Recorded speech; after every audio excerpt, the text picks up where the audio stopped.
When Jodi Arias and Travis Alexander unexpectedly meet, they instantly feel a spark. They become inseparable, talking of marriage, and Jodi even converts to Mormonism for Travis. Friends of Travis see the red flags of their relationship, but he is blinded by his feelings for Jodi.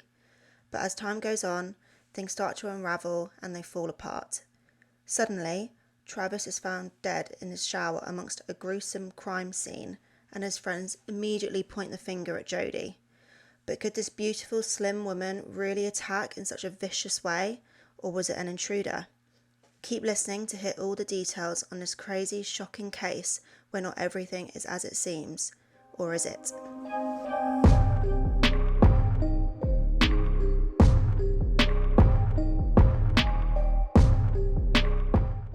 Hi everyone, and welcome back to Partners in Crime. My name is Poppy. And I'm Roger.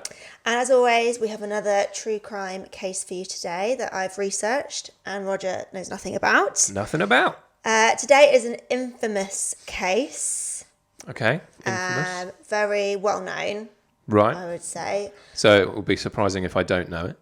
I've got a feeling you might have heard of the name of the person. Yeah. Like a lot of people would have definitely heard the name. Okay. But maybe not everyone knows like the details. No, of course. Maybe. A lot of like true crimers. Yeah. Well, we kind of had this discussion the other day, and I don't I know names, but I don't know much of the details or anything like that with many of the the big cases, I suppose, as it were. Yeah, exactly. So, yeah. So you're not alone. Thank you. And you'll know a lot more by the end of it. Yes, I always do. So this is the OG crazy ex-girlfriend case. Okay. Not talking about you. Fuck off. How rude. So, are you ready? Should we get into it? Yeah, let's go. On the 9th of July in 1980, in Salinas, California, a girl was born called Jodi Arias. Okay. Know the name? No. Okay, well, then, never mind. Her parents were William, but goes by Bill, and Sandra Arias.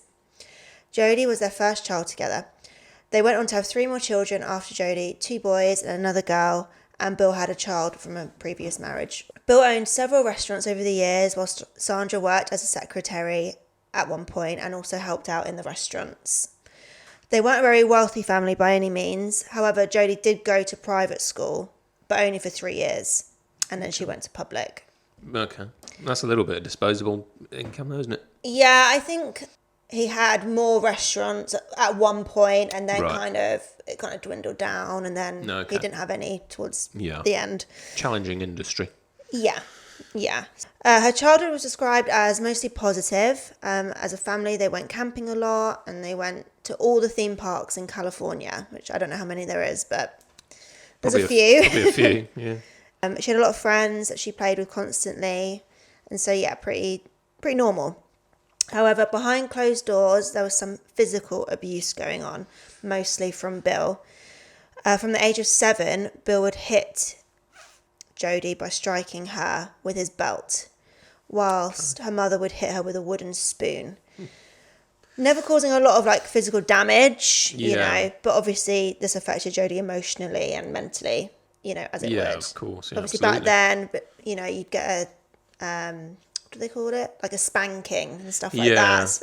But obviously it's with a belt, so it's obviously a lot. Well, yeah, I suppose even more painful and caning scary. And stuff, or at least that would have been happening in schools. Maybe not then, but beforehand. Did they do caning in America? I don't know. They definitely did spanking, didn't that? Was more of a thing, wasn't it? A slap on the arse. I imagine they did do caning. I don't know. Let us know, America. Did you do caning?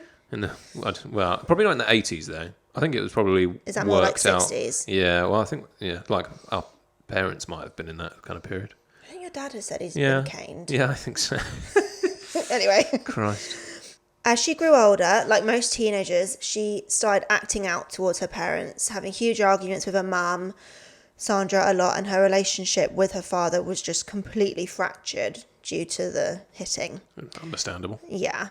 Jodi started smoking weed with her friends, and at the age of 14, her parents caught her growing weed using Tupperware boxes in her house, which was quite funny.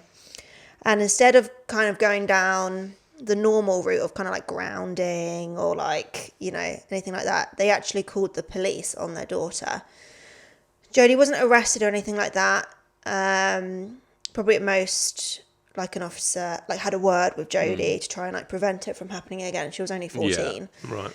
I think that's something that a lot of parents used to do, was kind of scare your children by like, threatening with the police and then maybe even phoning the police. I mean, yeah, so we don't know how many times they'd maybe threatened it before, and then this was like the last straw. Yeah, cool. I'm not sure of that. But however, from this point, Jodi never trusted her parents again, and her relationship with them was never the same. No. Bill describes how, from the age of 14, Jodi never told them the truth about anything. So in 1995, the whole family moved to a very small town called Wairika in California. Wairika, such a weird name. It's literally Wairika. Well, okay. Weird. Around 6 hours away. Roughly 7,000 people lived there at this time, whereas in Salinas it was around 110,000 people. So a massive shock. Yeah. Especially for Jodi, when at the age of like 15, your whole life is your friends and boys and school, really, isn't it? So yeah, absolutely. Now she had to leave them behind, and she was devastated. She documented how much she hated moving away from her friends and how much she hated Wairika in her diary, and how she just couldn't stop crying. However, not long after moving there, she met a boy and was in her first relationship. His name was Bobby Juarez, and he caught her eye as he was dressed, as she described, in 18th century goth style clothing. Okay. 18th century. Very specific, yeah. He was described by others as being the outsider and quite strange, hence the 18th century goth. He was 18 at the time and Jodi was 15. They broke up after a few months due to Bobby's intensity with their relationship, and how, according to Jodi, he wanted them to move to San Francisco to search for vampires. So sounds fun. Shortly after their breakup, he went into a psychiatric ward. Oh, yeah. Okay. So, but they did end up getting back together when Jodi was 17. At this age, Jodi was struggling with her strict home life. She skipped a class at school, and her parents found out and they grounded her until she was 18, which was, I believe, roughly about 4 months away. Right. Because obviously once it's like they're 18, that's it. You can't really I suppose. anything. I guess not. Well, you're deemed an adult, aren't you? So, in America. What they didn't know was that Jodi was planning on leaving her family home the minute she turned 18 and moving in with Bobby. She had been secretly moving her stuff out of her room over the past few months. So by the time her parents grounded her, she was like, well, screw this, I'm leaving. Most of my stuff is gone anyway. Right. And ran away to her boyfriend's mobile home. Unfortunately, her life took a bit of a spiral downwards from here.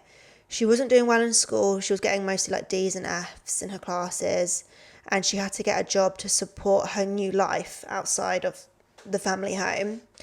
And she couldn't juggle both, so she dropped out of school. She got a full-time job in a restaurant whilst Bobby stayed at home and didn't work.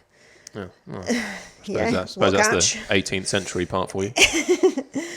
She basically did everything for him and gave up a lot for him. They lived in a pretty run-down home with no electricity. And to thank her, he cheated on her. Lovely. Yeah. So Jodi did end the relationship and wrote in her diary how she hates who she has become and hates the life she has created. This is kind of a pattern that we'll see a lot with Jodi in her relationships. Like, she will tailor herself to like please her boyfriends. Right. Okay. So like not in like a kind of like, not in like a fake way. Like, she was like happy to do it. Yeah. But like right. she became the person she thought they wanted. Yeah. I suppose. Okay. Like, as long as they like loved and like respected her back. Yeah. Right. Like, she sort of put them first, I guess. Like, yeah. Them ahead of herself, maybe. Yeah, exactly. Yeah. Okay. In 2001, at 21 years old, Jodi moved to Big Sur in California to get away from her ex and to start her life again. She began working in a restaurant where she meets Daryl Brewer, a co-worker who eventually became her boyfriend. He was an older man, I think in his 40s, but I couldn't quite get a definite age. Okay. And she was, 20 odd at this point? 21. 21, sorry. He could have been a bit younger, but he was older. He had a son from a previous marriage. They were together for a couple of years before buying a home together. They were both very happy together. Jodi was great with Daryl's son. They were described as looking very cute when all three were together. Mm-hmm. They spent time all together, and Jodi also had one-on-one time with the son too, so they all got on really well. Okay. In early 2006, Jodi was working 2 jobs at the time and heard about this opportunity at a company called PPL, or Prepaid Legal, which is a multi-level marketing company where you sell a monthly subscription to people and they then have access to the best attorneys in the country, apparently. Okay, interesting. So she wanted to sell the subscription to people in order to make money. Yeah, of course. Right. But basically, this company was a pyramid scheme, or MLM in America. Right, okay. Jodi didn't see it like this, though, and, went all in. She signed up to this yearly convention that PPL held in Las Vegas, and in September 2006, she headed down there with a couple of other PPL friends for a few days. They went out for dinner in the hotel, the convention was being held in, and the hotel was incredibly busy. Thousands of people were in the hotel for this convention, so it was like a big deal. Yeah. Yeah. Someone's getting paid on top of that pyramid, though. Oh, yeah. And so, it was a pretty hectic environment. Of course. Jodi and her friends were leaving the restaurant and entered the hotel lobby, where there was a lot of hustle and bustle. She meets eyes with a man who immediately walks over and introduces himself. Okay. His name was Travis Alexander. Right. And I'm assuming she's still in the relationship with the other bloke? Yeah. Yeah. Yeah. Okay. There was an immediate spark, and the next morning he called her hotel room and asked her if she would attend the executive director banquet with him. Okay. Big dogs. Yeah, literally, that's what I say. This was a huge opportunity for Jodi. There's a lot of the big dogs within PPL that will be attending this banquet. She could really make some great connections there. Friends of Travis who also attended the banquet described them as having an instant connection. They stayed up until 4 a.m. In the hotel lobby, just talking about life and everything. Jodi mentioned Travis in her diary. She said, "He gives me butterflies. He's so wonderful in every way. He takes my breath away at times. No joke." No joke. No joke. IRL. Sister. Exactly. So, who is this Travis Alexander? He was born in 1977 and was 29 years old when he met Jodi. In 2006. In 2006, yes. Yep. I've been listening. Well done. He was originally born in California but lived in Mesa.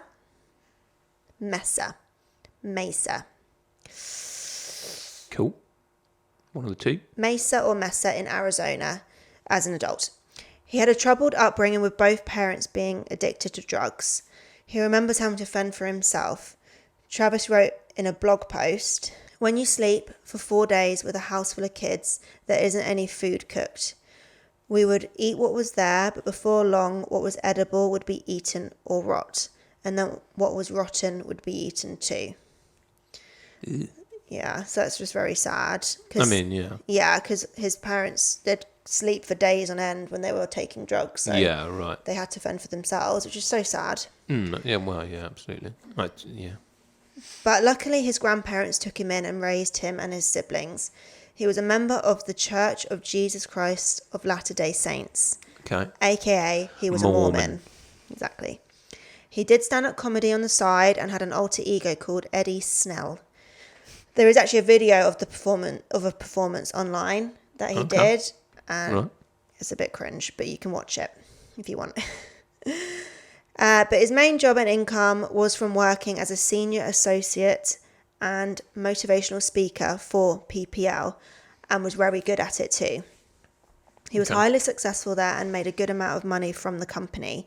He owned a 3-bed house, had a luxury car, and several custom-made suits. So he wasn't doing too badly. No. Well, yeah, the big dogs don't do badly. Huh? I don't think he's a big dog, but he was higher up than, like, say, what Jodi was at. Yeah, right, of course. Yeah. Well, you only need to get up a few levels to be making all right money, I think, in those kind of situations. Probably, yeah. Travis was incredibly popular with friends, colleagues, and women. He had an electric personality that people would gravitate towards, which made him so good at the job. Mm-hmm. So once the convention was over, Jodi went back home to her boyfriend, Daryl, and started an email relationship with Travis, like a platonic relationship. Okay. They spoke mostly about religion, with Travis being Mormon. A big part of the religion is ensuring it grows. You know, they like to, you know, get people to join. That's what keeps it going. Missionaries and stuff, right? Exactly. He wasn't a missionary though, but no. I'm sure he had done it in the past.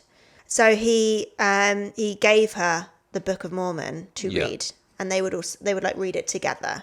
Like, they'd read parts together and then discuss it. Daryl starts noticing a big change in Jodi at this point, who was becoming less interested in helping around the house and being around him and his son.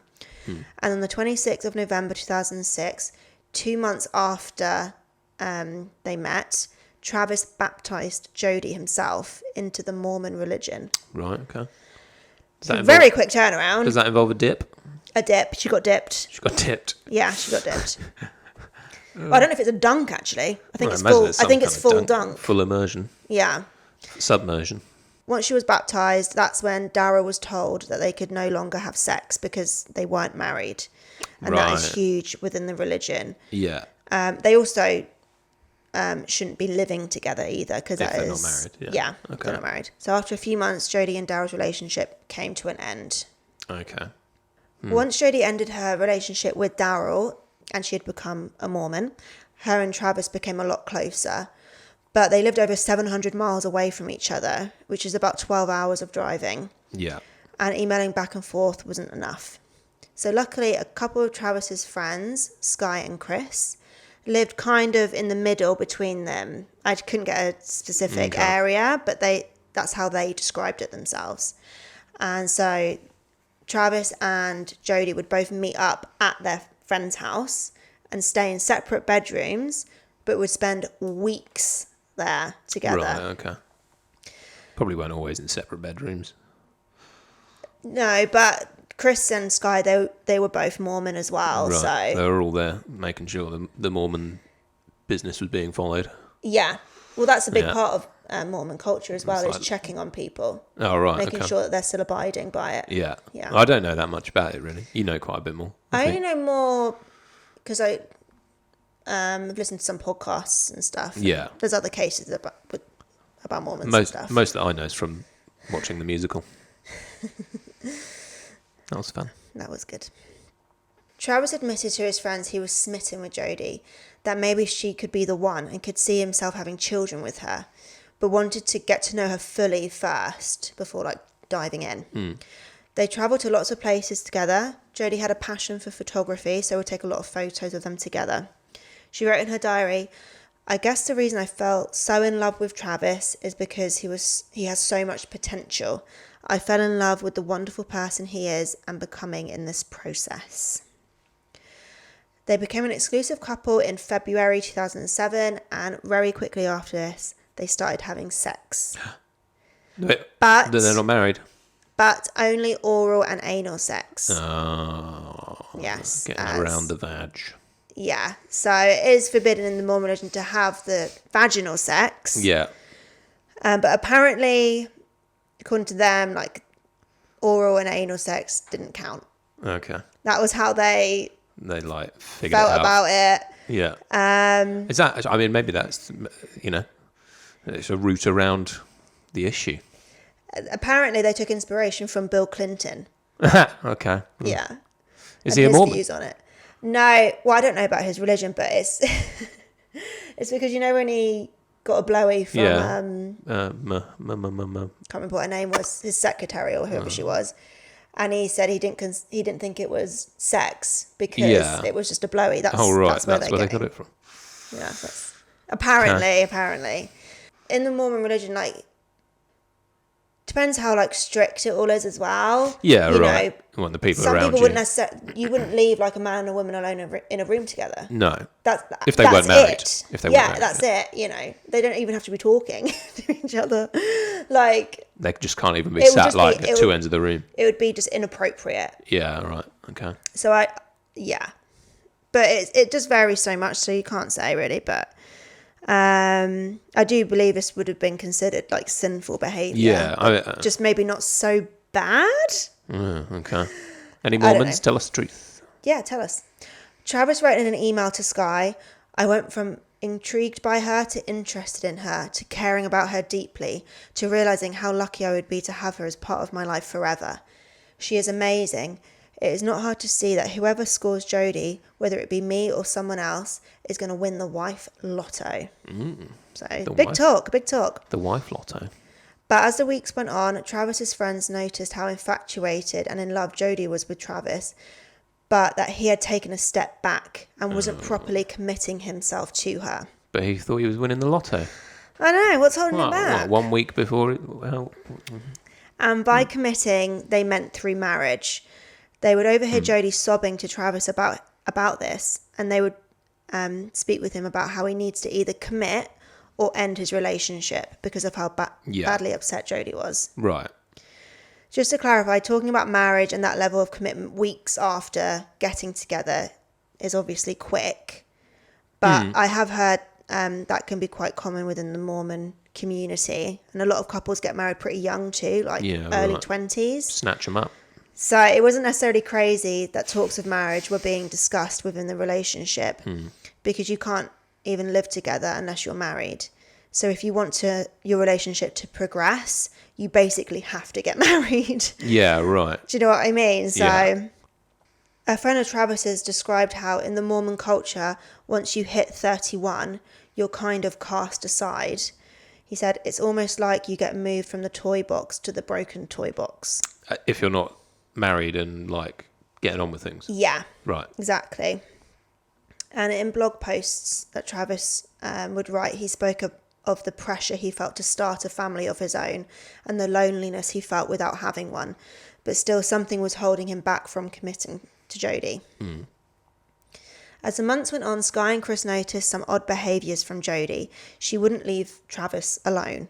She would follow him everywhere, including the bathroom, and wait for him outside. They caught her looking on his phone and listening into conversations he was having. I don't know how Sky knew this, but she also said that Jodi would look through Travis's emails and any that were from women she would forward to herself so she could read them later and check that they're not flirty or anything. Dubious. Yeah. Sky had had enough of this behaviour and asked for a meeting between her, Chris and Travis to let them know what they have noticed. Right. Those three of them, Jodi was not included. To talk about Jodi. Right. Yeah. Okay. Yeah. Once Jodi had gone to bed early, Travis went upstairs and they all sat in the bedroom with the door closed and discussed Jodi's behaviour. Okay. Is this like the first time they've come together at Chris and Sky's house? Or is this like... This is later down the line, as the months went on, I said. Oh, right, sorry. Okay. Fair enough. But like they'd gone home and come back maybe a couple of times or whatever. Yeah, okay. This is over a period of time. Yeah. You know. Okay. Yeah, sure. Okay. Travis is shocked by what he's being told and doesn't believe them. As they are talking, Sky suddenly mouths to the other two, "She's out there." Okay. Referring to Jodi. Yeah, of course. Travis shakes his head in disbelief and quietly walks over to the door and abruptly opens it to find Jodi standing right there. It's creepy. Awkward. Yeah. Jodi demands to know if something is wrong, and Travis responds with, "Yes, we'll talk about it later." And Jodi turns around and goes back downstairs. He closes the door behind him, and Sky turns to him and says, "Travis, I'm afraid we're going to find you chopped up in her freezer. Oh, She's Christ. crazy." Right. Okay. Blimey. Yeah. So they've recognised something. They've seen some weird behaviour. They find uncomfortable, right? Blimey. That's quite something to say about someone, isn't it? Yeah. Like, that's what's going to happen to you if you don't sort of sort this out. Yeah, they were scared. Yeah.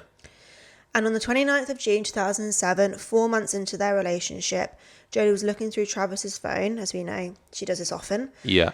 And finds images from another woman and thought that they were very flirtatious. Okay. This caused a huge argument and Travis had had enough and they broke up. Cool. In a surprising move, just a few weeks later, in July, Jodi decided to move to Mesa from California. Where he lived? Where Travis lived. Okay. Just down the road, in fact, from Travis. Right. Even though their relationship was over, this didn't mean they necessarily stopped having sex. Oh, okay. Like I say, the oral and the anal. Yeah. When I just say sex, I mean oral and anal. Right. I'm just not going to say that every time. No. So now that she was just down the road, it was much more convenient Well, yeah, for them just to meet up and have sex. And this was all kept on the Hush. down low. Friends didn't know that they were still in contact. Yeah, okay. They would still message each other a lot too. Soon after Travis and Jodi's breakup, Travis met a girl at his local LDS church called Lisa Dayden. I think that's how you say her surname. She was 18 and he was 29, so quite a big age gap.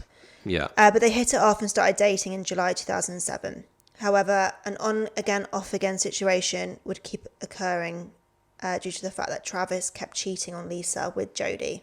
Right, okay. Lisa wasn't aware they were having any kind of sex, because obviously... That would have been... Yeah. As even being like overly touchy with the opposite sex is seen as very inappropriate. But she was told on multiple occasions of the betrayal of Travis and Jodi. Yeah. So Jodi definitely still had a hold over Travis, at least in a sexual way. Right, okay. That he couldn't get away from. And so Travis and Lisa would permanently call it quits in February 2008. By April 2008, Jodi and Travis's sexual relationship had run its course. And after 8 months of living in Mesa, Jodi decided to move back to Wairika to live with her grandparents. Okay. So that's good. She's gone. It appeared as though Jodi had moved on. She had met a guy at a PPL convention in Oklahoma. His name was Ryan Burns and he lived in Utah. Okay. Obviously, now that Jodi had moved back home to Wairika and he was in Utah, they couldn't spend a lot of time together, but they would call each other between 3 to 5 times a week. Was he a Mormon? She was still a Mormon, right? Technically, I suppose. She was a Mormon. Yeah, right. She was a Mormon for Travis. That's yeah, like my point. Of course. She would do anything to for others. Yeah, be with these guys. So yeah, I get you. You know, whether she was really a practicing Mormon when she was at home in Wairika, now she wasn't with Travis. No, probably not. If she was willing to get frisky without marriage, then, you know. Yeah. I mean, it all sounds like an excuse. It was an excuse to get out of her previous relationship, right? And then to be with Travis. Yeah. And then they started being frisky. Yeah. But obviously this guy is from Utah and a lot, that's like the Mormon hub. Like central. So I don't know the answer though. Okay. So they'd call each other a lot. They're planning their next meeting. It was decided that she would do the 15-hour drive to go up and see him in a couple of months. Okay. Travis had started dating another girl as well from the church called Marie Hall.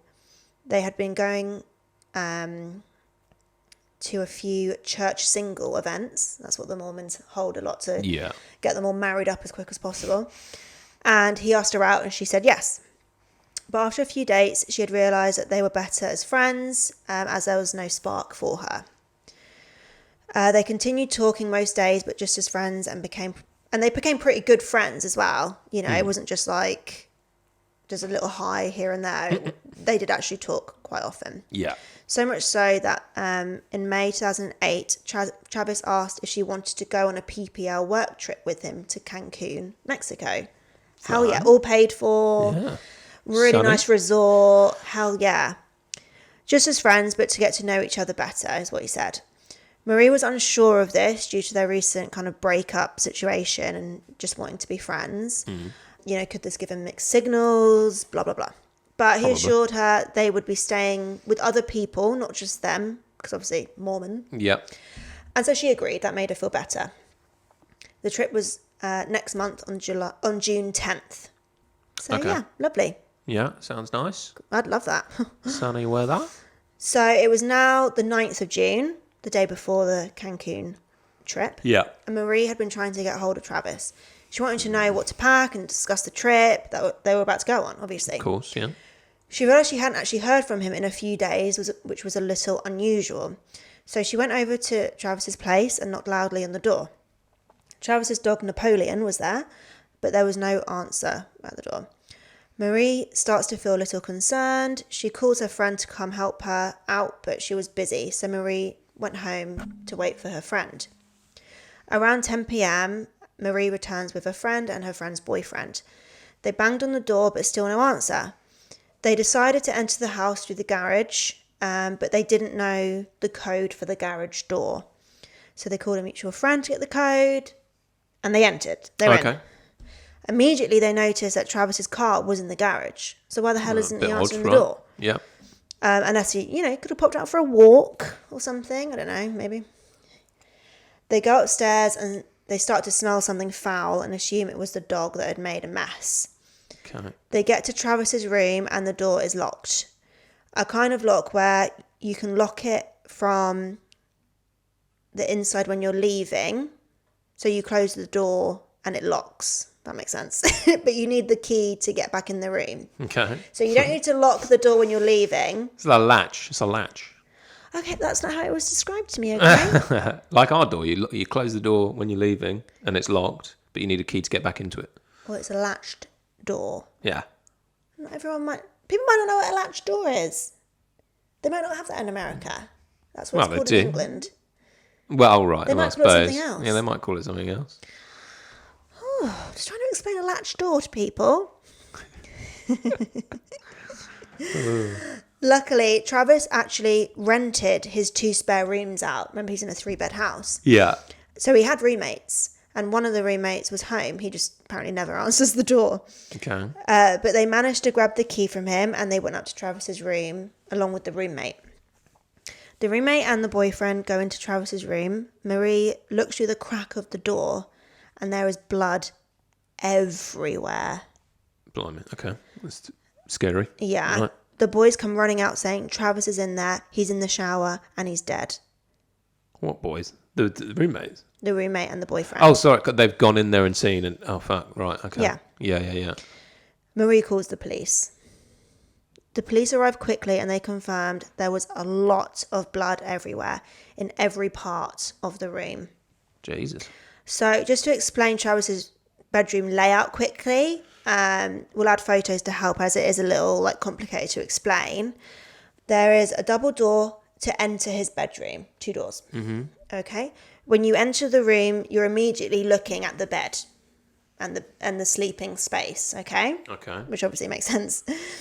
It's a big open space, and to the right of the door, there is 2 more doors. Okay. Yep. So the furthest away door leads to his big kind of walk-in wardrobe closet, is what they call it in America. And once you go through the closet, there's a door at the end of it, which then leads to this big bathroom. Okay.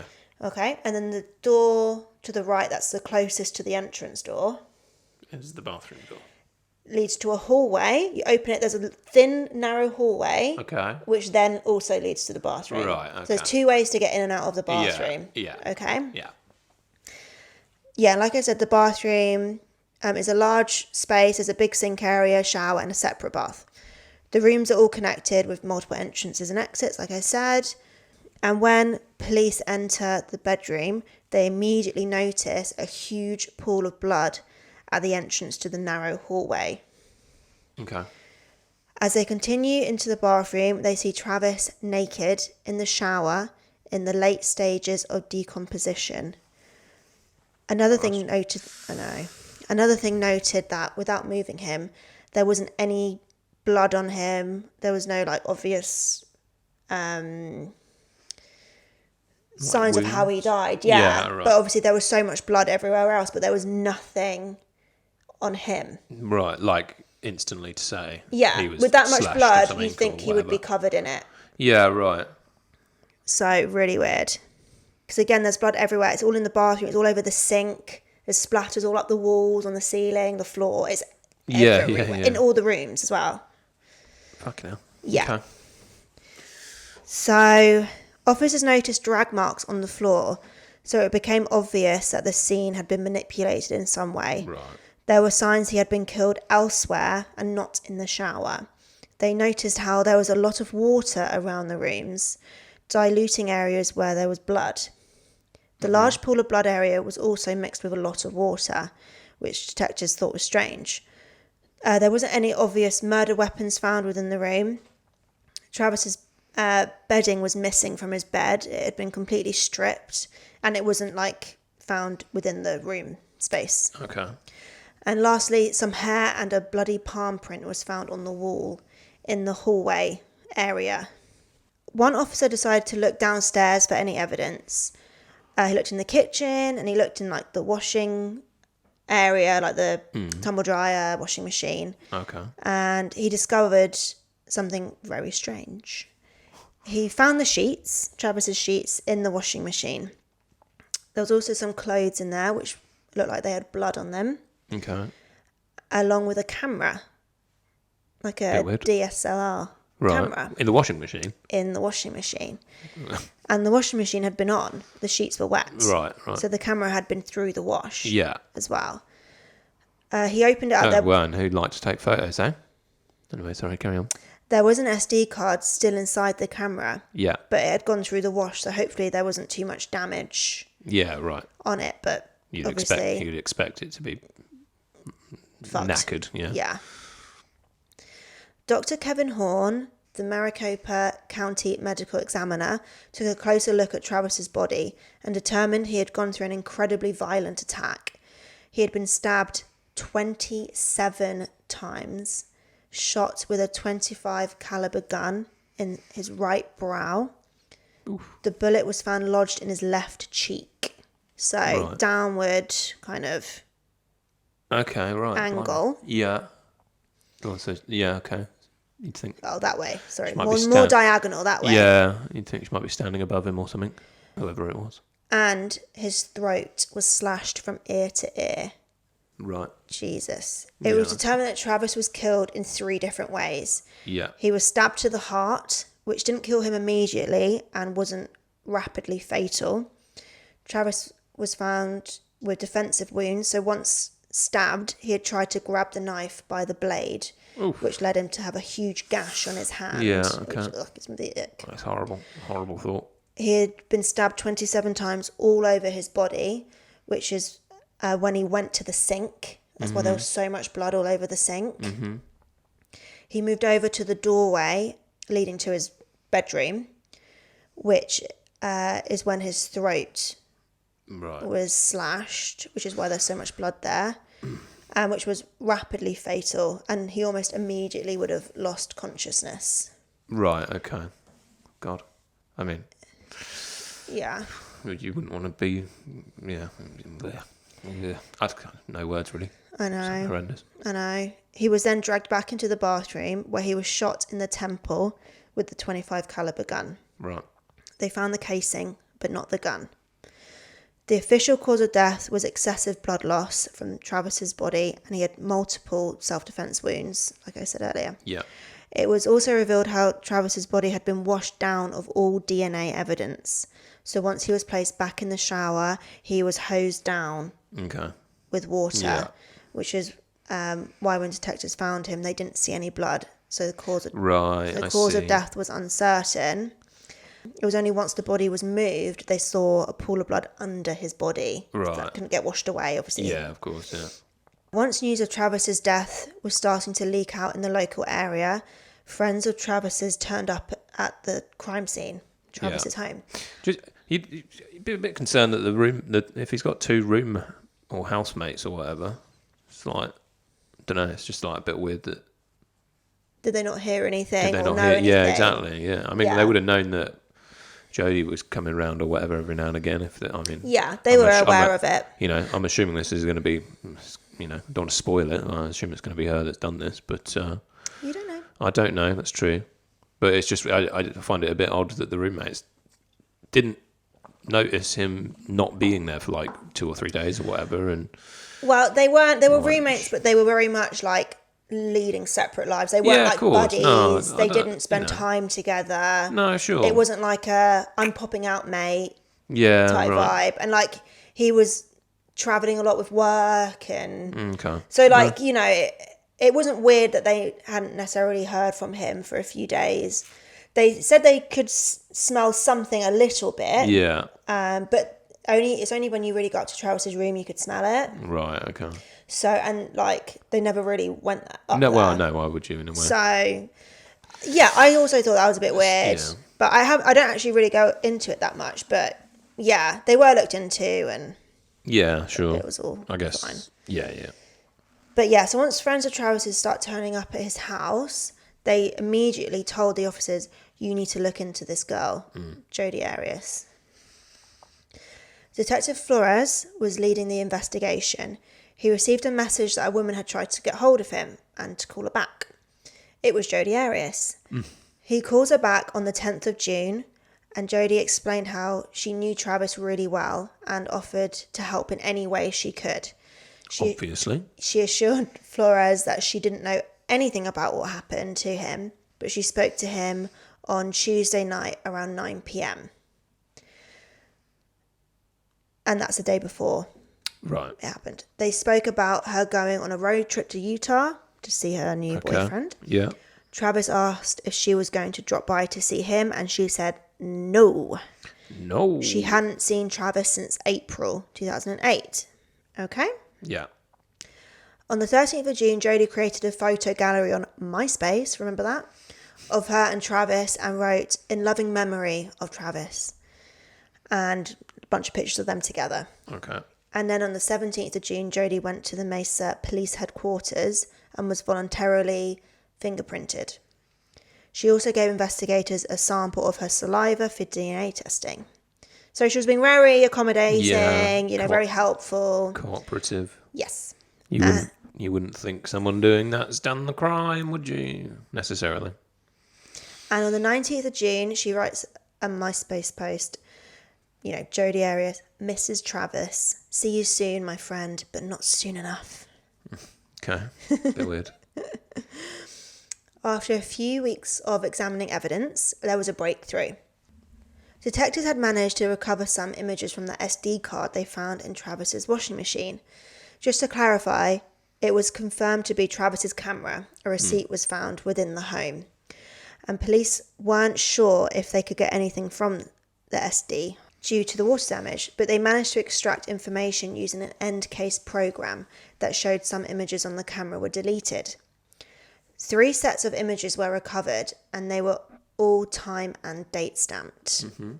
Fab. Yeah, that's always good news, isn't it? Yeah. They were all taken on the 4th of June 2008, 5 days before Travis was found dead. Okay. The first set comprised of 6 images. Okay, so we're going to get into some times here. At 1:42 p.m, there were photos of Travis with a woman. They were both naked and having sex. At 1:44 p.m, it showed the woman's bum and vagina very close up. Okay. At 1:44 and 50 seconds, getting very specific, there's a photo of Travis completely naked, and more of just like this woman completely naked as well, like from head to toe, face, everything. Okay. From these photos, it was determined who was most likely the last person to see Travis alive. And to nobody's surprise at all, it was Jodi Arias. She was the naked woman in the photos. The second set of photos were taken at 5:29 p.m. on the same day, the 4th of June. They showed Travis in the shower doing multiple poses taken from different angles. This is where the infamous photo of Travis was taken. Okay. Staring directly into the camera with like this kind of stern blue steel look. Right. Kind of like looking into your soul, with water dripping down his face. The third set of images were considered to be taken accidentally. Right, okay. At 5:30 and 30 seconds, the first image is of Travis sitting on the floor of the shower. His head and feet are cut out of the image it just shows his kind of chest down. Yeah. And his thighs and his legs kind of bent up, and you just see his thighs, but you don't see like his genitals or anything. Right, okay. The camera then looks like it gets dropped and takes a random photo of like the wall or something. It's like really distorted. Okay. Yeah. The next photo taken at 5:32 and 16 seconds is at an obscure angle. Detectives made out that this was taken in the hallway area between Travis's bathroom and bedroom. Mm-hmm. You can clearly see Travis is lying on the ground, and the angle of the image is from the top of his head looking down. Okay. He's lying on the floor, so the angle's like that. Yeah.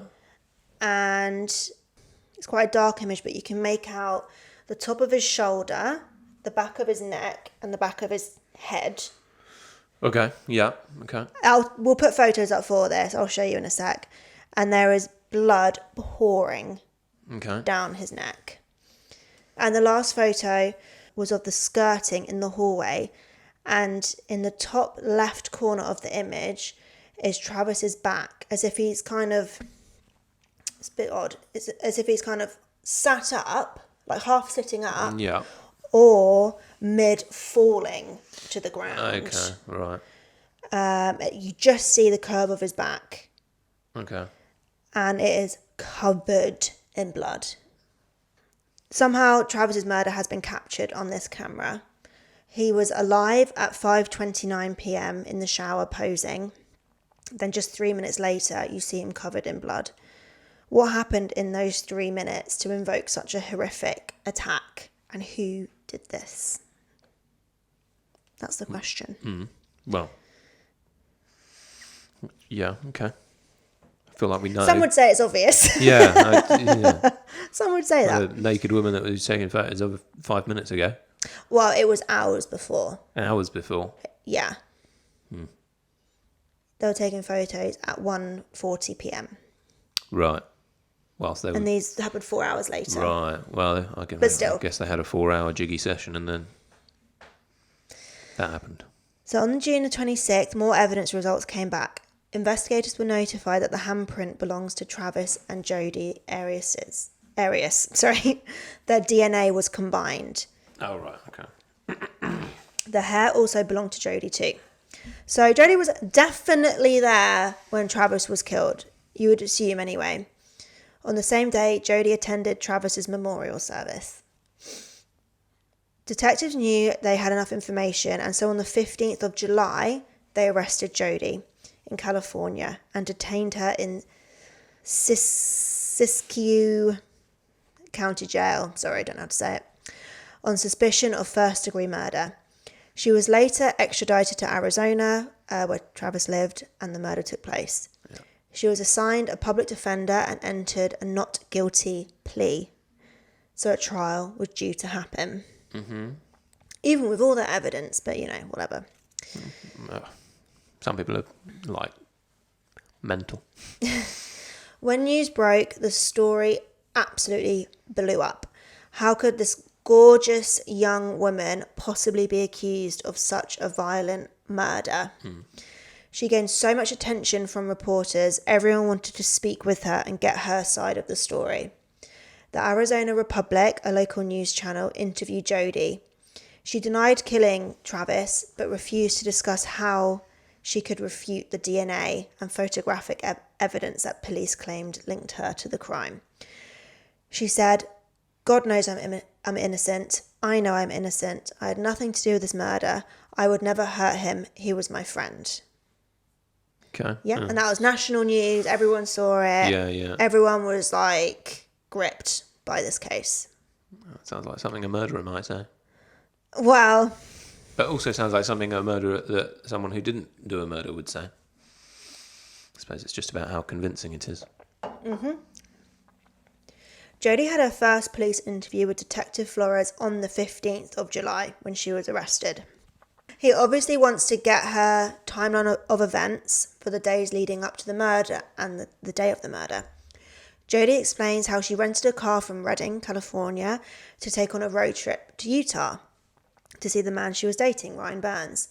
She explains how when she was driving to Utah, she got lost for 24 hours. She just got lost, 24 hours. For 24 hours, she got lost. She slept in her car and just kept driving to try and figure out her way to Utah. Just sounds like an alibi, doesn't it? I mean, I guess this was pre like Google Maps and stuff. Yeah. Would there have been sat-nav? Just take a fucking map. Detective Flores was stunned she stayed in her car and asked about whether she had any form of protection. But Jodi admitted that she's actually scared of guns, so would never have one. Okay. Detective Flores asked where Jodi was at the time of the murder, but because she was lost, she couldn't specifically pinpoint where she was. All she knew was that she was not at Travis's house and nowhere near Mesa on the day of the murder. So at least she knew that. And she just kept repeating to Flores in a very calm but assertive way that she was nowhere near Travis. Okay. She was that's how she is. She was very calm, collected in these interviews, very chill, very talkative. Right. And I don't know if I've mentioned it, but she doesn't have a lawyer present. Okay. It's just her and Detective Flores having a chinwag. Right. And I suppose the police would see that as being cooperative, right, in a way. If you don't have a lawyer, right? They're rubbing their hands together, I bet. Thinking, well, as well, probably. Silly cow hasn't got a lawyer. Yeah. Because she would have been offered one. Yeah, of course. Well, not of course, but it's... For it to be legal, she would have been offered one. Well, yeah. Detective Flores was having none of it. He was well aware of the evidence against Jodi. He knew she was lying purely based on the timestamps that were on the photos. But Jodi had no idea he knew this. Keep card up your sleeve. Yeah. Well, I mean, he tells her. So Flores tells Jodi. Yeah. He tells Jodi, we know you were at Travis's house and we know you were having a sexual encounter. And he then reveals he has seen the recovered photos on the SD card. Jodi asks, are you sure they weren't taken from another time? Are you sure it's even me? Because I wasn't there. Right. Flores then brings out printed copies of the images and Jodi kind of reacts startled by the risque nude photos in front of her. Okay, yeah. And responds, it does look like me, in this kind of uncertain tone of voice. Yeah. Flores explains the images are date and time stamped and questions why she is lying. Surprisingly, Jodi continues to deny she was even there that day and explains how the images must have been added to the SD card that day, but were taken at a completely different time and date. Or maybe the SD card was originally from her camera, then taken and put onto Travis's SD card. I don't know. Yeah, one odd like she's set of events, right? She's hoping that she has more knowledge on SD cards than what this guy has. Flores moves on and questions Jodi about the hair that was found at Travis's and the fact it belonged to her. She simply brushes that off by saying, I have long hair, it gets everywhere. Which is fair enough and also accurate. Yeah, and if they're being frisky, it's not a surprise, is it? Yeah. But she's been saying she hasn't been around Travis's house since April. Right. So the hairs were found on the walls and the floor of the bathroom. That would mean Travis hadn't cleaned his bathroom floor, at least, for 2 months. Yeah, right. So I'm not sure about that. No. Detective Flores then reveals that the mixture of blood having both Travis and her DNA in it. Jodi firstly questions whether they, the science people, can check how fresh the blood is. Flores replies that they can't check that. So Jodi immediately replies, oh, well, I cut myself another time. So it was from a cut. From a completely different event. Yeah. Again, Flores isn't falling for her bullshit. He replies, so you're saying that the blood that you cut yourself with back who knows how long ago is still on the wall in the exact same spot where the bloody handprint was? And Jodi responds, I don't know. Jesus. I think you need a lawyer, woman. If you haven't realised yet, Jodi is talking a lot in these interviews. Like I was saying, this isn't a no comment interview. No. Yeah. And she doesn't have a lawyer present.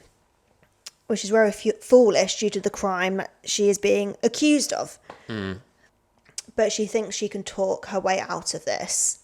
So yeah, she talks a lot, so I won't be able to mention every aspect of the interview. There's multiple interviews, hours and hours and hours long, but I'll highlight certain bits that like mean something. Okay. Detective Flores had to keep bringing Jodi back to the question that he's trying to get an answer from, because she would just deviate. Right. She would just waffle on about random specific parts that don't mean anything, and then he'd have to keep bringing it back, like, okay, but what about this? What about this? And it was just very, very annoying. Jodi said during this interview, if I did anything that had anything to do with his death in any way, I would be more than remorseful, implying she would own up to his murder if she did it, which is just a weird thing to imply, and obviously just not true. She repeats this. She repeats she doesn't know why he was killed. She said, I don't know why. I don't know why he was killed. I had issues with Travis. If anything, he had more issues with me. I've had worse issues with other people. They're all still alive. I'm still friends with my ex-boyfriends, and they're all still alive. It's quite a weird thing to say, isn't it? Yeah, so she couldn't have killed Travis because all of her exes are still around, so she must be innocent. No one else has died. Definitely couldn't be the first time. It's just crazy. She describes how, besides saying a few mean words, how kind and generous and helpful Travis was to her. He gave her money. He was selling his BMW car to her for cheap mates rates. There isn't a reason why she would kill him. And if there wasn't the evidence behind her, and if there wasn't this much evidence, against her, she would be pretty convincing.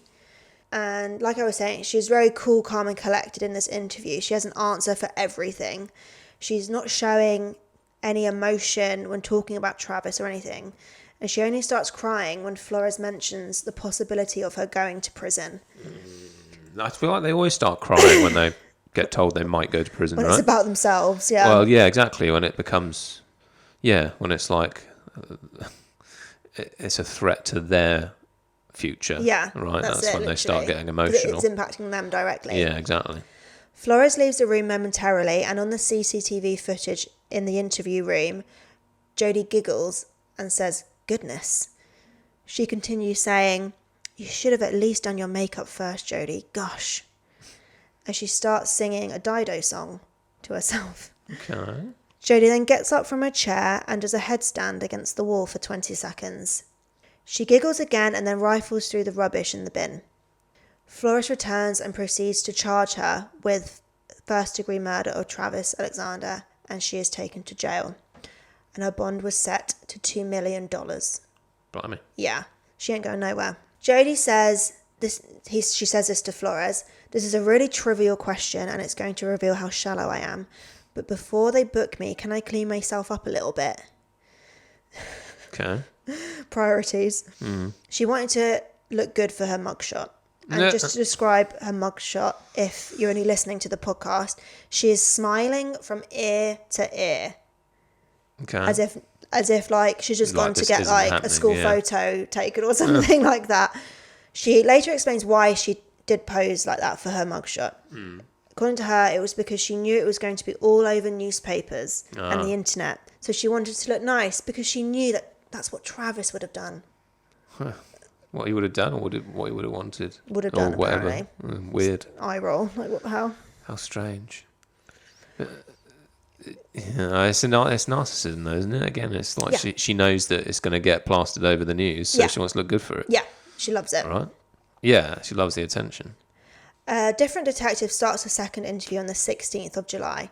They were hoping maybe a female detective could kind of loosen Jodi up and get her to be a bit more kind of honest and open.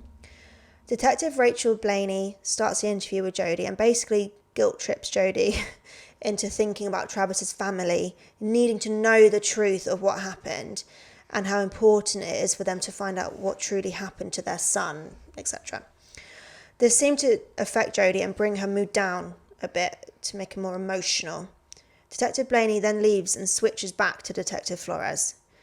But Jodi isn't as forthcoming with information as she was the previous day.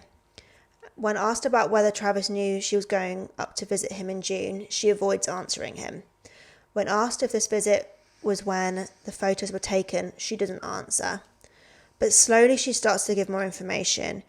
She said she arrived at Travis's at 3 a.m. on the 4th of June, and she believed one of his roommates was there.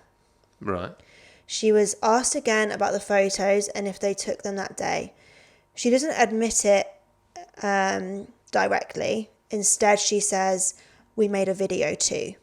So implying that, that kind of was the case, right? Yeah, Like yeah. that is what happened, but without fully exactly. fully confirming. I suppose that allows you the space to deny it still if it needed to. Possibly. In a way, right? I mean, she can't deny it. Well, no, it's of her, It's right? there in front of you. Photos of her. With time and date stamps. Yeah. Also showing she lied in her, which is also showing that she lied in her previous interview. Jodi is asked what happened after the photos. What went wrong? Were you angry, frustrated? She completely avoids answering and asks about her rental car. Her rental car? She rented a car. Oh, right, yeah, remember? sorry, yeah, to drive to Utah and then didn't, and then drove to Travis's house and murdered him. Exactly. When asked, did you plan on doing that the whole time? There was a pause and she whispered, no. Plan on... killing him, I think, Yeah. is what he's implying, yeah. Oh, right, yeah, okay. But doesn't give any more information. Jodi's asked about why she brought a gun to Travis's. She immediately denies this. She's asked where she got the gun. Everyone said Travis doesn't own a gun. She continues to deny even having a gun. Flores asks who had it, as in the gun. Yeah. If neither her or Travis had a gun, whose was it? She says she can't answer. This is where Jodi's story starts to change. She implies other people were there. Detective Flores then questions why these other people would want anything from her and Travis. She says she doesn't think that they really intended to do anything to her. She thinks that she was an element of surprise for them. They didn't know she was going to be there. Jodi explains how it was two people with the faces covered. One was head to toe in black and the other was in jeans. She realised it was a man and a woman when they started arguing about whether or not to kill her for being a witness to Travis's murder. Okay. Flores keeps asking why. Why did they do this? Why would they kill Travis and not you? But she can't answer. She implies that the two attackers knew where Jodi's family lived and where she lived, and that she's taking the rap for these people. Okay. She said if she lies and says she did it, then her family will be safe. Right. She said, if you don't believe me, that's okay. It sounds like I'm already in the system, pretty far in. I'm not getting out anytime soon, and as long as the rap falls on me, I think that as long as that is, there's less of a chance that my little brother is going to be hurt, or my mum, or my dad, or my sister that love me. Okay. Okay. Even though she ran away from home and probably, Oh yeah, I don't think she really gives a fuck about her family. Well, no. It's all just a bit of a sympathy guilt vote, trip. isn't it? Yeah. Flores dismisses this immediately and asks her for the timeline of her day. He wants a step-by-step, stick to the point, no deviating. So this is it in bullet points because she goes on long tangents about random shit. So I've just literally taken the bullet points from what she says. So Okay, so this is her now second story, and this is the timeline, okay? So she arrived around 3 a.m. to Travis's. She was tired from travelling, so they went straight to sleep. They slept until the afternoon. Around 1 p.m., they had sex a couple of times, once downstairs and once in his office. They tried looking at photos together for a couple of hours, but it didn't work. Travis was cleaning the floors, so the furniture downstairs was in disarray. She fed Napoleon, Travis's dog. Travis was shaving in the bathroom, and she spent a lot of time convincing Travis for her to take photos of him in the shower. he was quite self-conscious of his body. Okay. So it took a bit of convincing. Yeah. They do a photo shoot in the shower. Travis hates the photos. She loves them. Then she doesn't remember what happens after that, except that he was shot and he was screaming. Okay. She thinks she was knocked out, but not for long. Her head was knocked. Right.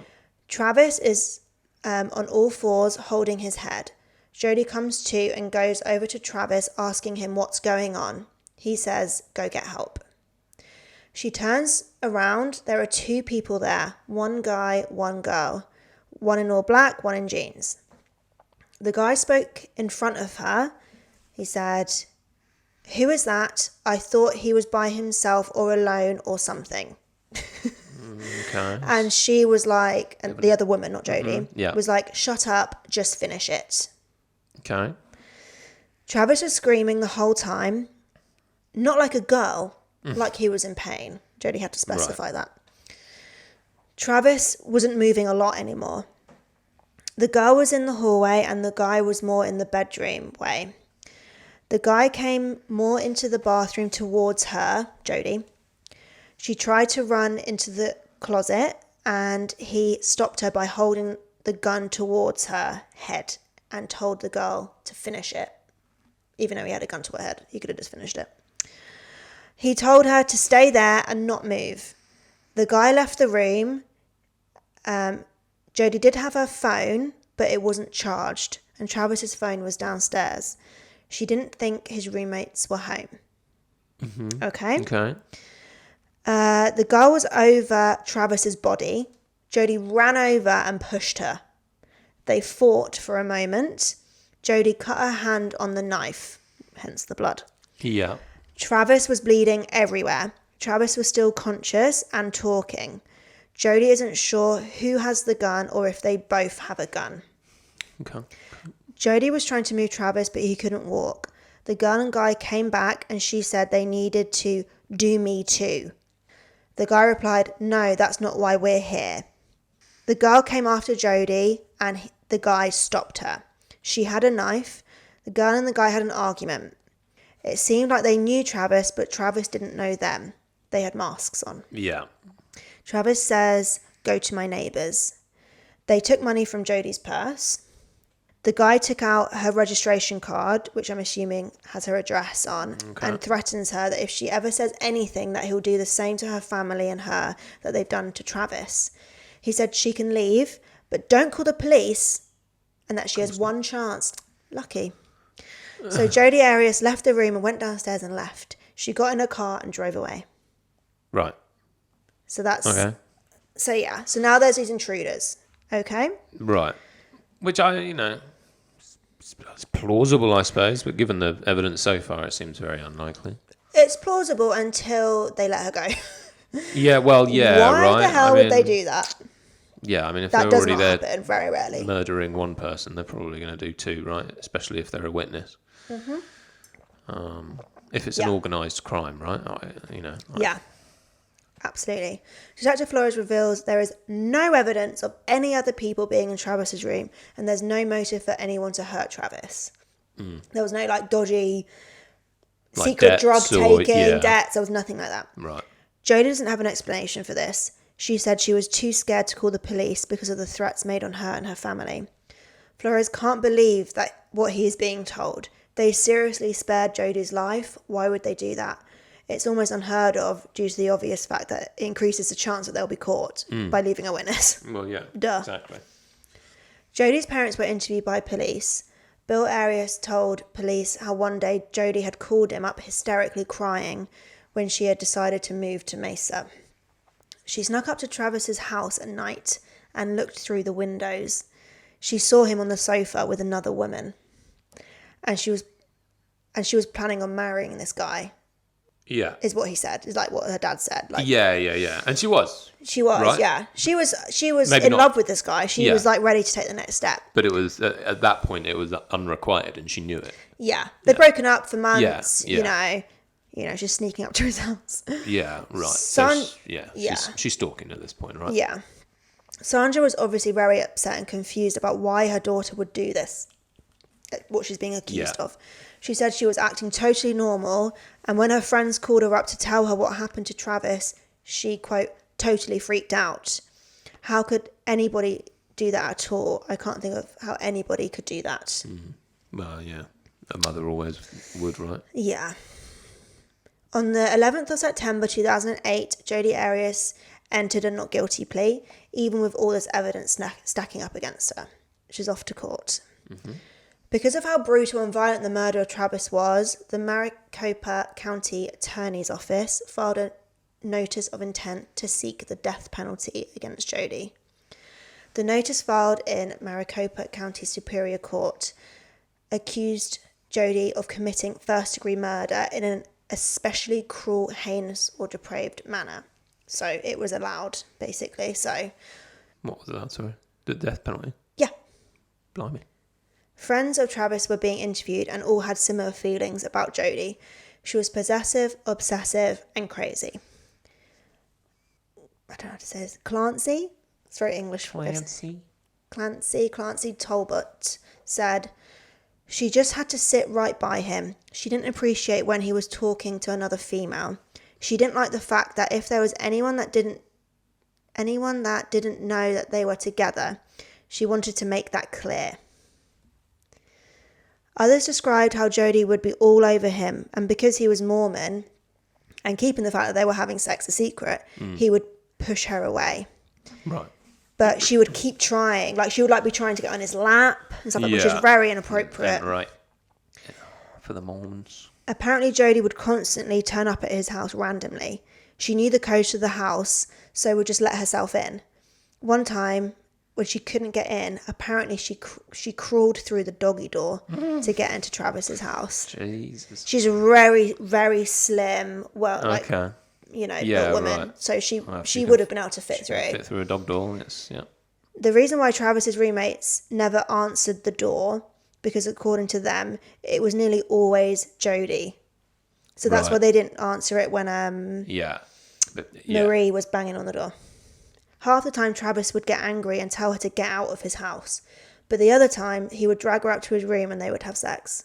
Okay. So definitely some mixed signals coming from Travis there. Confusing relationship. Yeah, it was very toxic. Yeah, absolutely. Skip ahead to August 2010. Jodi changes her story again. What a surprise. Woo. Now she finally admits to killing Travis. But it was in self-defense. Oh, Christ. He was abusive and controlling, and she had no other choice. He was attacking her. So this is her third and final timeline. Okay. Yeah? Yeah. Jodi arrives at 3 a.m. Her and Travis slept until the afternoon. Okay? Around 1 p.m. they had sex. Travis wanted to tie Jodi up. He grabbed a knife to cut the rope. They tried looking at photos together for a couple of hours, but the CD was scratched and they couldn't look at them. Travis blamed Jodi and got pissed off. Okay. What photos are they? Just like looking at travelling photos of them together. And okay. All that nonsense. They do a photo shoot in the shower. Because of the steam, Jodi accidentally drops the camera. Travis becomes angry and starts shouting at her. He picked her up and called her a stupid idiot and body slammed her into the bathroom tiles. She runs into the closet, but Travis is behind her. She remembers that Travis kept a gun in there. She grabs the gun and runs out of the closet. Travis was chasing her. They went back into the bathroom. She turned around and pointed the gun at him. Travis lunges at her. She forgot her finger was on the trigger and the gun went off. Yeah. And everything after that, Jodi doesn't remember. Right, okay. Next thing she remembers is waking up in her car in the middle of the desert. Oh, so this that is whole, where what's it called? Amnesia. Right, yeah, the plea of, I don't remember doing it. Yeah. So, Always works a while, doesn't it? Don't know about that, but yeah. It was it's sarcasm. something. Oh, right. It's something that a lot of people try, though, isn't it? So. Oh, yeah. So with the case this crazy, it took a long time for the trial to start. But finally, by the 2nd of January 2013, 5 years after Travis's murder, the trial finally began. Okay. And she must have been sitting in jail for that, like in custody sort of thing almost. Well, in jail, time, right? yeah. Not prison. Not prison. No, you get They are held two different in jail. things, right? Yeah. So in court, there was County Prosecutor Juan Martinez, who was the lead for the state, and Lawrence Nermi led the defense team with Jennifer Wilmot by his side. And the judge was Judge Sherry K. Stevens. The whole trial was aired live on TV, which was, I don't know if it was the first time this had been done, but it was very new.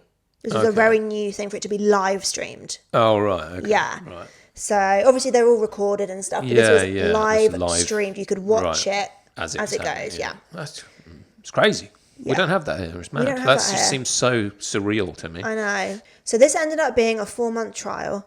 So unfortunately, we aren't able to go into all the details from it. This was a massive trial. A lot of witness and experts were called.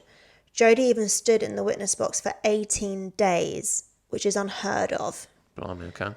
Another interesting thing to note is that in the state of Arizona, the jury are allowed to ask questions to the witnesses whilst they are on the stand, which is so cool. That's weird. I would love that. That's weird. So cool. It's good though because, the defence and prosecution might not be necessarily hitting certain points. And so, if you've got questions as a jury, you can actually ask the person. And obviously the person mostly was Jodi, the person accused. Yeah. It's rare that even the accused goes on the stand at all. No, that's true. Let alone for 18 freaking days. Yeah, that's pretty mad. Wild. That's pretty mad.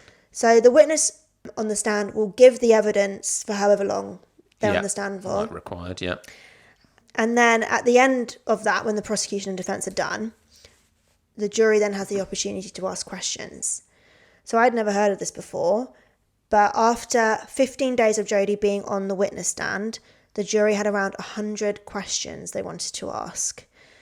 They obviously wrote them all down. They don't get to ask them directly. But I kind of thought they did, but yeah, okay. Like, hey, bitch. Yeah. What kind of shoes were you wearing that day? Well, no, obviously they would have been rifled through. Okay, yeah. So the judge went through them one by one and asked Jodi. Okay. And Jodi would then answer. Yeah, of course, yeah. Mental. I love that. No, it's pretty mental. So when Jodi came into the courtroom at the start of the trial, there was a noticeable difference in her appearance. She had gone from the bleached blonde babe to more of a librarian vibe. Okay. If you catch my drift. That happens quite often too. Yeah, it does. Brunette hair, glasses, with a very conservative outfit, no skin showing. Right. This was obviously a choice made by the defence and Jodi to make her look more innocent, sweet and subdued. Mm-hmm. I wonder if they did the change of appearance as well to try and kind of separate her as much as possible from the images of her naked. Yeah, probably. That were being shown to the jury. The prosecutor, Juan Martinez, was a bit of a showman. He has an aggressive style and he liked to have an impact on the jury and to shock them. Straight off the bat, during the opening statements, he showed the courtroom the bloody crime scene photos, which caused a lot of emotion, including with Jodi. Many witnesses were called to stand, including Marie Hall, Detective Flores, Ryan Burns, and Daryl Brewer. It was revealed that Jodi did end up going to see Ryan Burns, as she said in her first interview. She was on her way to Utah to see Ryan, but according to her, Travis convinced her to go see him. And after everything that happened, she then drove to see Ryan, straight from Travis's.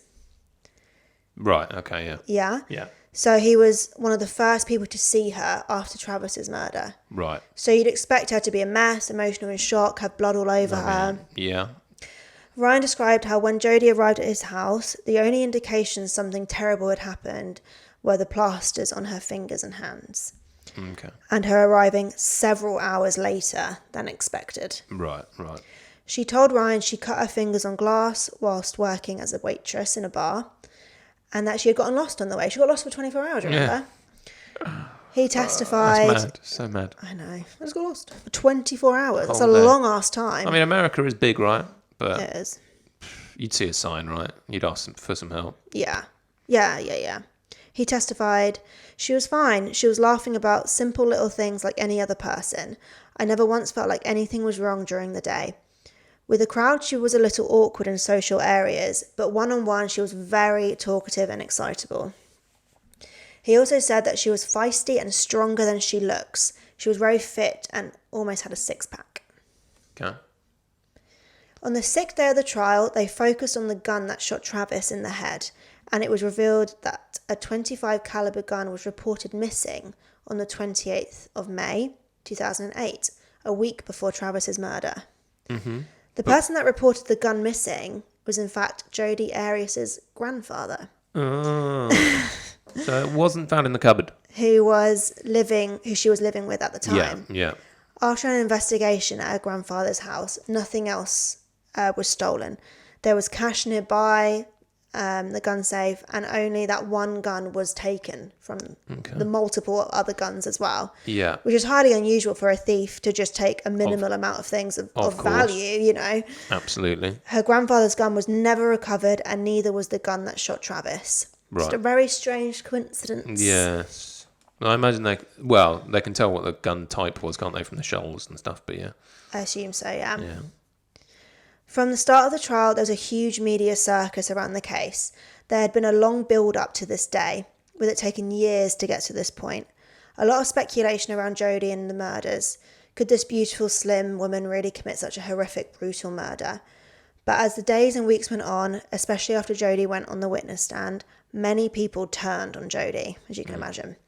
They saw her as a sexual deviant who that turned an innocent Mormon man to sin in the most unforgivable way, which I don't necessarily agree with. Obviously, like, they did have sex, you know, and he was a little touchy-feely with exes that were also more, but I think, you know, he wanted to have. Oh right, sex. Yeah. I mean, I would have said so, but I suppose they might say that He's the victim though, so they'll never victim blame, obviously. But he wanted to have sex. That's very, very clear. Yeah. Well, yeah. Why would they keep doing it again and again and again, kind of thing? You know. I mean, she might have had a hold on him to whatever, but you know, he wasn't calling it in as, you know, abuse against him, was he? So no, he was doing it willingly.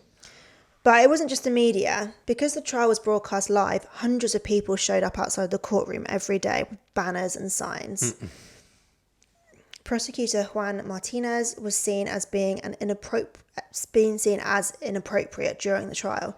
He was seen taking photos with fans and signing his autograph. Christ. He was enjoying the attention this case brought to him.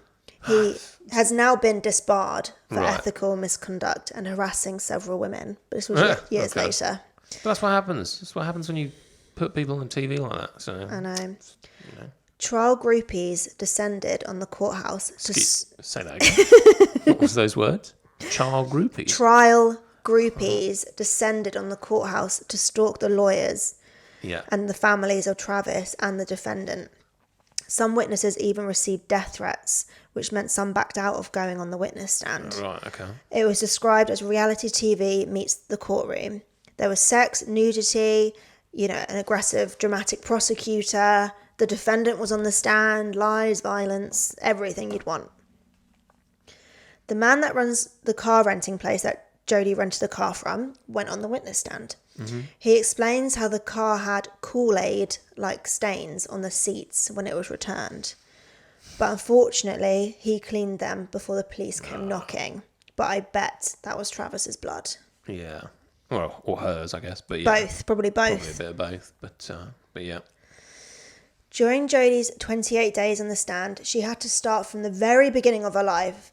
Her home life that was somewhat physically abusive, her ex-boyfriends who disrespected her, cheated on her, etc., and how she thought Travis was different. He was a successful man of faith who loved adventure and wanted to find a companion. However, the defence's story was that Travis was leading a double life, and they used the fact that he was having sex, you know, a sinful act, as a window to prove this. Right, okay. Many of Travis's friends and family were genuinely shocked to see and hear that he was having sex because they thought he was so committed to the religion. But the defense wanted to take it a step further. They played a 40-minute long phone sex conversation with Jodi and Travis. But I don't know if I said this earlier, Jodi would record their phone calls, which is how they have this 40-minute long phone sex conversation. You didn't mention that, I don't think. But... No. The phone sex happened a month before the murder in May 2008. It revealed their dark sexual fantasies they had for each other. One of the fantasies involving Travis wanted to tie Jodi to a tree and sodomize her. Defense attorney Jennifer Wilmot said the intent of playing the tape was to show that Travis was sexually aggressive with Jodi and hardly the virgin that some witnesses testified they thought him to be. Right. Kirk Nurmi, the defense, said, again, at a time when she is supposedly this crazy stalker person that he doesn't want around, he's having phone sex with her and talking about the things that he wishes to do. Which is a fair point. But honestly, I just think Travis was horny and he knew Jodi would give him what he wants. Yeah, right. Men are horny. Yeah, horn dogs. More often than not. Sad to say. During her time on the stand, she dropped a bombshell about Travis. What I'm about to say is all alleged and hasn't been proven at all. But basically, Jodi claims in January 2008, she walked in on Travis masturbating on his bed. He was panicked when she entered the room and kind of was like, scuffling around some things. And a photo fell off of his bed and Jodi saw it was of a little boy in his underwear. Okay. She then ran out of the house, drove to her house and threw up. Later, she went back to Travis's house so he could explain, and he told her he had a sexual interest in little boys. Right. Okay. He also told her he bought her boys' Spider-Man underwear to wear during sex because of his interest in children. Right. And was any of that kind of stuff found? I mean, surely you'd think... No, right? She said, she threw them away. Oh, covering up for the person she just killed. That's weird, right? Yeah, she threw them away because she just didn't want anything to do with it, according to her. The claims have been part of the defence's strategy to portray Travis as a sexual deviant who was controlling and abusing Jodi, leading to their conclusion that Jodi killed Travis out of self-defense. However, the prosecution petitioned to ban from the trial the allegations of masturbating to boys' pictures, saying there was no evidence to support Jodi's claims. But was it said in court? Yeah. Yeah. So that's always it's kind of bollocks, isn't it? Because it's still like defamation, isn't it? It is, yeah. But he's not there to say no. To deny that, and it's always then going to be in the minds of the jurors. You can't not delete that from your brain, can you? Well, no, but then but you just can't use it. Martinez said that they found no photos of young boys on Alexander's computer or in his home, and found no evidence that would indicate he tried to erase anything on his hard drive. Right. So it's just a he said, she said. Well, it's a she said That's a she thing. said. There's no he said. Yeah, of course. Yeah, of course. According to Jodi, over the next couple of months, Travis became increasingly abusive, pushing Jodi and shaking her when they argued, and when she suggested he seek mental help for his sexual interest in children. She described a particularly violent episode during an argument in April 2008, in which Travis threw Jodi to the floor and kicked her in the ribs and in the hands. Apparently, she had broken her finger when this happened, and she held up her hand to show a crooked finger. It was like this. I can't do it, but it was kind of like that. She just held, that's my crooked finger. It just looks so fake. She didn't tell police or get medical attention because she didn't want to be disloyal to Travis. Right. Like I said, that's all alleged, but the defence was trying to create the story that Jodi was a battered woman. Yeah, right. The crooked finger came under fire when Martinez showed the court a photo of Jodi with her hand on her sister's shoulder months after the alleged attack. Her finger wasn't crooked at all. Interesting. Why say that kind of shit? It's so because that's something you can that they've just proven to be wrong. Exactly. You don't have to say anything about. If she said nothing about the finger, that's fine. Yeah, but so easily, Yeah, exactly. Especially in 2020, whatever, or even 2015. Yeah. But everyone was taking fucking photos and putting them on Facebook then, so The defence and Jodi spoke a lot about emails and messages that Jodi and Travis had between each other. And that weren't putting Travis in a positive light. Not going to lie, they were derogative, sexually aggressive, and mean messages. They're not very nice. Some messages included calling Jodi a sex slave, you are the ultimate slut in bed. When it's done, the intensity will make your body feel like you have been raped. God. You'll rejoice in being a whore. That sole purpose in life is to be mine, to have animalistic sex with me, and to please me in any way I desire. This was stuff he was sending. Yeah. He sent And it's to an her. email, so it's proven, yeah. Right. Blimey. So, yeah. So, okay. Well, there was something there then, I suppose. Yeah. Like, yeah. I think that's what happens in these religions, though. They're oppressed Well, maybe. in sexual ways. They are. Well, yeah. It's a sin aren't until you're allowed, married and then do whatever the fuck you want. They're It's not mental. allowed to explore their bodies and others, like, No. consensually. It's all done in secret. So, if it is done. This just adds to the defence's story of Travis being the aggressor. The prosecution fought back with an observation that in all the years she has detailed her life in her personal diaries, that I've mentioned a few times throughout the podcast, she really does go into detail in some of her writing, about her life, but not once did she mention any kind of physical abuse from Travis or the masturbating over children scenario, Right. or the Spider-Man underwear he bought her. Right. Which all would be... None of that was mentioned. It would be in there, right? Yeah. You'd really think. When questioned about this from Juan Martinez, he questions why she didn't. And there's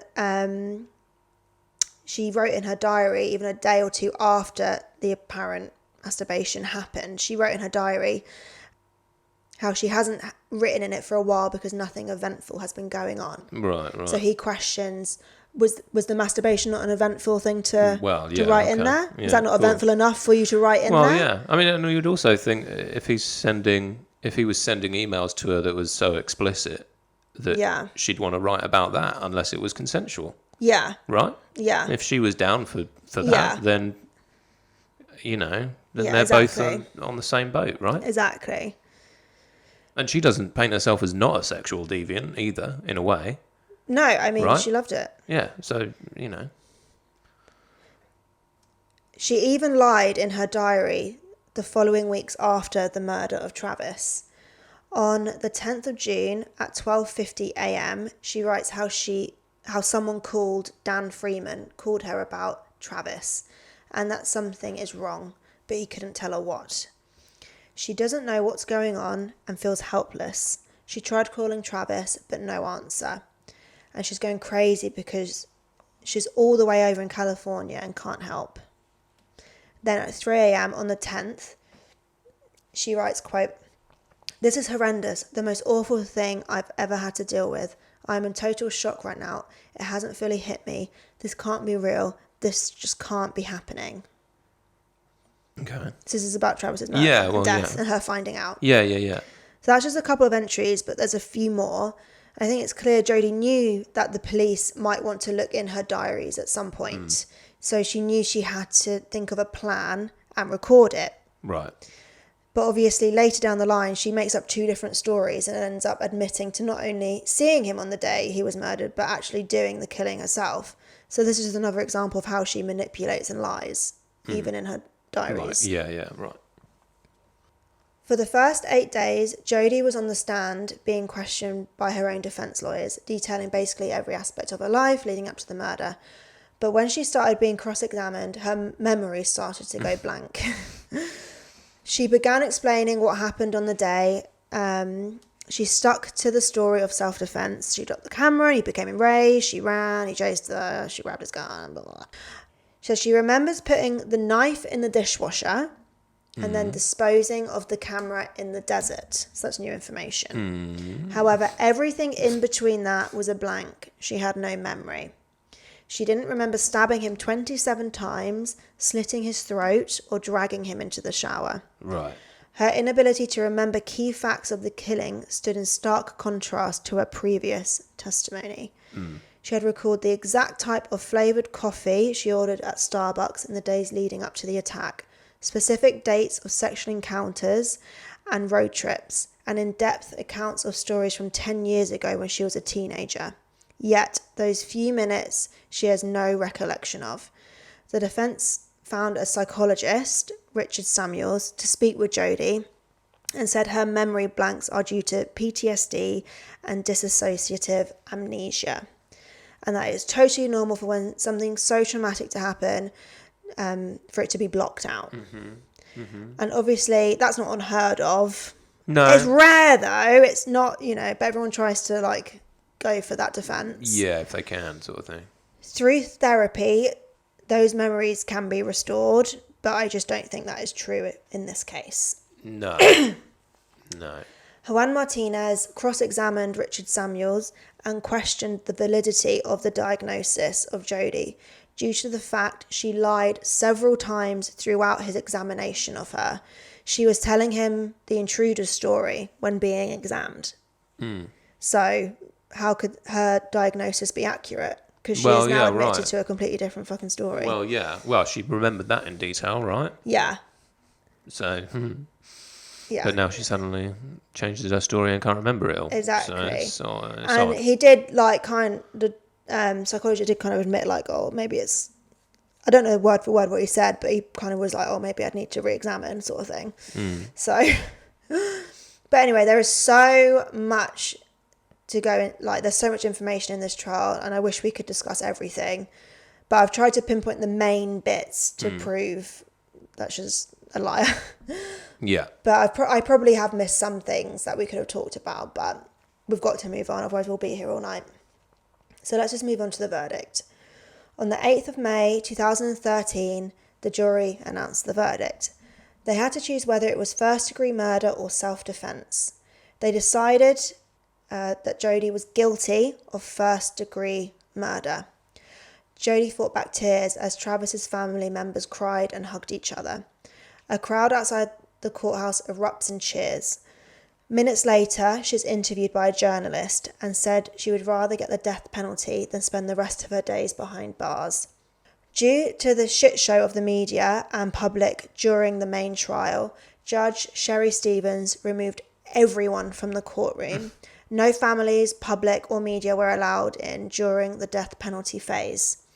Jodi Arias got back on the stand and pleaded with the jury to spare her life. She says she lacked perspective when she told the journalist she preferred execution to a life term. The jury begins deliberations. Hours later, Jodi gives a series of media interviews. She loves it. From jail, her favourite thing to do. However, the jury could not decide whether to sentence her to death or not, which ended in a hung jury. Right. A second sentencing trial began in October 2014, and again, the jury could not reach a consensus. Because of this mistrial, the second mistrial, Judge Stevens had to make the final decision on the sentencing. They can't keep doing trials over and over. No, of course not. Yeah. And on April the 15th, 2015, so long-winded, isn't it? Yeah. Yeah. Judge Stevens handed Jodi Arias life in prison without the possibility of parole. Right. Jodi received a new mugshot where she is way less smiley. Thank God. She is currently in Arizona State Prison Complex in Perryville, Arizona, which is very close to where Travis lived and is where his family, some of his family live as well. But she has been moved several times before then. She's working as a library aide and generally keeping a low profile. She makes artwork that you can actually buy, which is weird. She made... Yeah, I've been on there. It's a bit cheesy. Is it? Yeah. She made a couple of appeals against Juan Martinez and her own lawyer, but they were denied. In 2016, a recording of Arias detailing her daily life in prison was released by Radar Online. Quote, "It's all good. If this is what it's like to be hated, then keep hating. I've had so much love coming in my direction. I can't even respond to it now." So that's great. But anyway, that is all of it. She's in prison, behind bars, she's not getting out. But there is a lot of people that think she's innocent and they want her to get a new trial. Right, blimey. Yeah. That's weird. They believe she was abused. Right. She was a battered woman. It was self-defense. There's websites, I've been on them, petitioning for her release and everything. It's crazy. People are crazy. She obviously did it, guys. Look at the science, people. All the lying really is kind of what makes it the worst part and makes it like seem so. It just shows her character. It's manipulative, right? Yeah. Yeah. And the fact that the friends of Travis had the concerns even at the beginning of all of their sort of relationship or whatever. You know, it's like there was some odd behaviour there. But I don't know. You know, I always think about she probably had a mental health problem. Yeah, right? That's something I didn't actually go into. They did the defence. I did a little bit with the PTSD and stuff like that. You know, people are speculating she probably had like a personality disorder, things like that. But one of the jury questions was, it was something like how do you deal with your mental illness or something, like implying she already had a mental illness basically. And Jodi's response was, what mental illness? Oh, okay. Yeah, so it's weird, isn't it? Yeah. Strange. The thing is, she's very concise and calm, cool, like throughout the whole thing. Yeah, well, maybe it's a bit psychotic or something. I don't know. And she is very convincing. Because she stays quite calm and she has an answer for everything in a very calm way. And she's just like, no, this, this and this, this and this. And it's just kind of like, okay. And if this evidence wasn't all there, I don't know if she would have been convicted. Different story, right? Yeah. So. I mean, I often go back to that idea that a lot of people who are committing crimes probably have some kind of mental illness. Or it's a crime of opportunity, right? Or a crime of the sort of position you're in life. It's sort of forcing you to have to do that. But I suppose it's, there's a multitude of reasons. Yeah, the human tons. psyche is crazy. So, deep and difficult to understand, isn't it? Absolutely. But yeah, it sounds like a good thing that she's sort of behind bars, really. It does... Yeah. Everything points at her, right? That she's done that. Yeah. Apparently she's not well liked in prison either because she flirts with all the guards. No. Are we surprised? No. Well, she's got a boyfriend in prison. That's another thing as well, obviously. Not in prison. He's not in prison. Right. He's on the outside. She's in prison. But it just that goes to show a little bit. If she's flirting with all the guards and stuff like that, she's using her good looks. Her good looks. Yeah. And sex as a as a tool to get what she wants, or and at least get a better life in prison. She's not learning her lesson either. Well, no, she's obviously having a jolly good time. So well, sounds like it. I'm sure she probably isn't, not. But it sounds like it. She's portraying that from what you've said. So. Ugh. Anyway, she's behind prison. Thank God. Don't have to think about her anymore. Behind prison. The best thing we can all do is really just to never talk about her, but she loves it. Anyway, thanks for liking and subscribing, everyone. We will see you soon. Yes, soon. Okay, bye. Bye.